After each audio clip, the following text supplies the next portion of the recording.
Hey everybody, I'm Ginger Healy from the Attachment Trauma Network, back with some more helpful advice on how to survive our staycation adventure.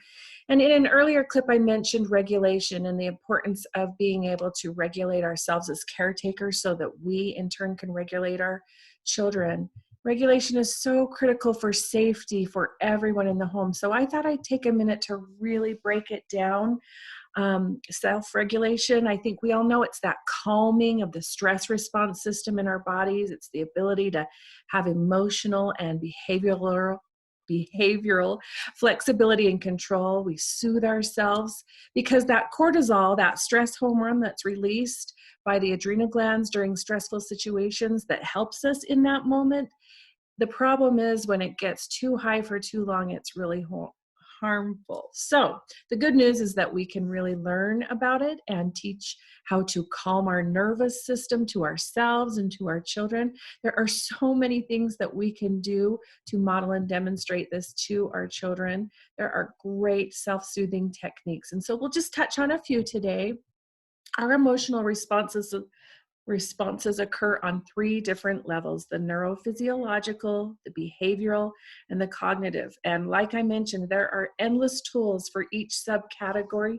We're just going to lightly touch on them today, and then I hope that you go on your own and find what works for you personally and for what works for your child, because everybody's different, right? So I want to start off with what I feel is probably one of the most important techniques for the autonomic nervous system, and that is the deep breathing. The great thing about breathing, mindful breathing, deep breathing, is that you can do it anywhere, anytime. And that's really important because meltdowns happen to occur everywhere, all the time, with some of our kids. And it's, deep breathing is free. It requires nothing extra. It's just something really powerful to shift our mind body state. So I just want to teach you a couple of them that I think are really fun that I like to use with my kids. The first one is volcanic breathing. And so what you're going to do is make a volcano with your hand. You're going to breathe in very deeply as long as you can as the volcano starts to kind of rise. And then guess what happens to the volcano? It explodes, right? It erupts. So on that eruption of the volcano, you're going to very slowly control that out exhalation. So, okay, you can do that over and over and over. I do want you to do it multiple times. The next one for the deep breathing is the rose and candle. You're going to cross the meridians of your body so that we're engaging both hemispheres of the brain. In this hand, you have a rose. In this hand, you have a candle. You're going to smell the rose. As long as you can take in that wonderful smelling rose, breathing it in, and then you're going to come over here and blow out the candle. So smell the rose, blow out the candle, and you're going to repeat that. You can do that. You can modify those kind of techniques in a lot of different ways. You can hiss like a snake on the exhalation. Blowing bubbles is another really great way to breathe in to get the breath and then blow the bubble. So hopefully you have bubbles in your home, or you can make them out of the Dawn soap. That's really important, because when we focus on the breathing deeply and fully, we just kind of are able to move out of that sympathetic nervous system, the fight flight, into our parasympathetic nervous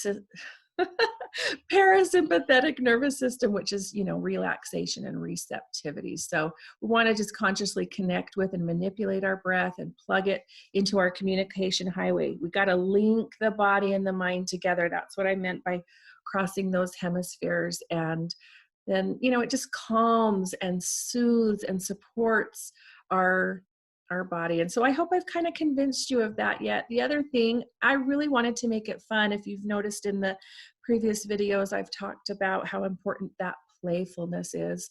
Laughter being so critical right now, breaking the tension and decreasing the fear in our home. So let's move on. Another regulation tool that I may have mentioned before, but is so important for everybody, is taking a break. So just don't underestimate the power of simply walking away, closing the door, taking a nap, having a do-over. One of my favorite do-over techniques that really works when we need to apologize. It's called the VCR rewind technique. And because I'm so old, I have to explain to my kids what a VCR is. But, there's the big buttons, the pause, the stop, the play, the rewind. And so I talk to them about when something happens, everybody's really upset, we pause, and then we push the rewind and we do a really fun slow motion walk backwards out of the room. And then we press play and come in and try again. And that really breaks the tension. It's a lot of fun. It sets a whole different emotional tone. And a lot of times after that, the incident is forgotten. But it also models how to apologize, how to give each other breaks and do a do-over, and a lot of good things. All right, moving on.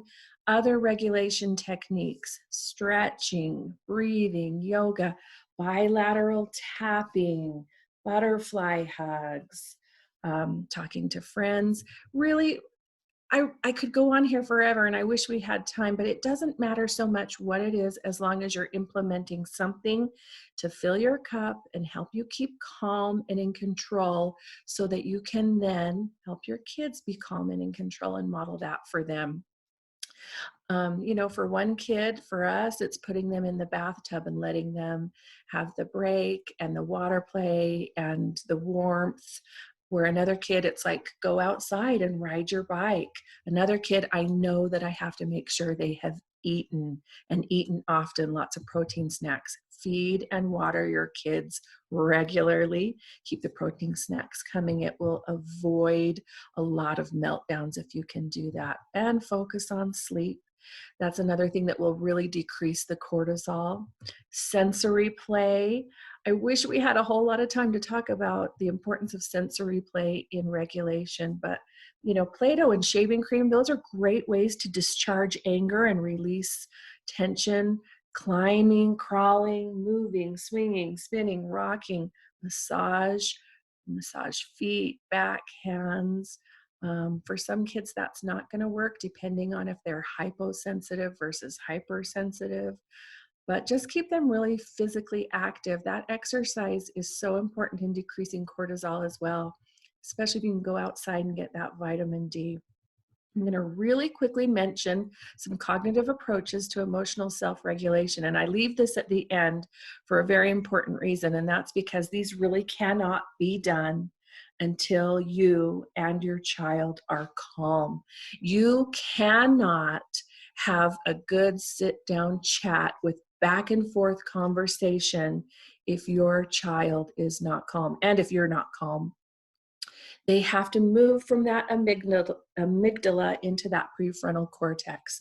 So don't even try talking to your kids until they are calm. Give it time and space. But once they are, these are so powerful and important to really do. And I want you to teach your kids to think about different ways of responding to situations that trigger those emotional outbursts.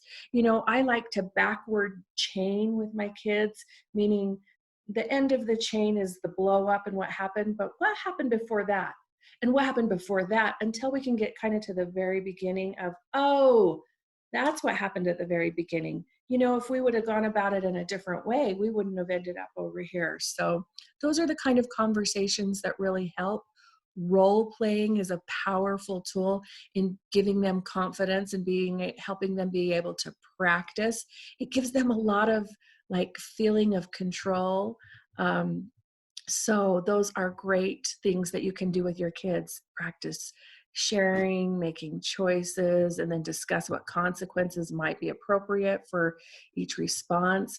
Practice positive self-talk. Have them repeat to themselves, I can stay calm. I can do this. And teaching them how to control their emotions and tools will really help them find that control that they just desperately seek during times when they're surrounded by fear and dealing with all this cortisol. So it'll help them actively decrease that heart rate, calm their nerves.